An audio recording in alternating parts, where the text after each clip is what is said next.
Nagsagawa ng 2 araw na mapping session ng Provincial Development and Physical Framework Plan o PDP-FP Technical Working Group Mappers ng Provincial Government ng Mag-Sur, katuwang ang Ministry of Human Settlements and Development, BARMM. Ang Partners in Peace and Progress Story sa report. Layunin ng technical workshop na makabuo ng mahalagang thematic maps na magsisilbing batayan sa mas sistematikong pagpaplano ng lalawigan. Kabilang sa mga naging output ang overall existing land use map at land suitability map na gagamitin bilang pangunahing gabay sa spatial analysis, pagbuo ng mga pulisiya at investment programming ng Maguindanao del Sur sa ilalim ng Provincial Development and Physical Framework Plan o PDP-FP.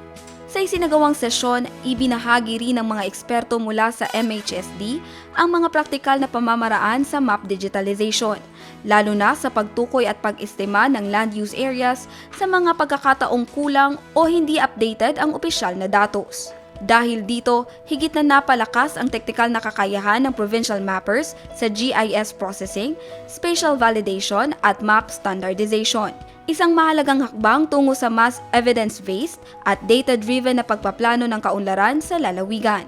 Jen Garcia, iMinds, Philippines.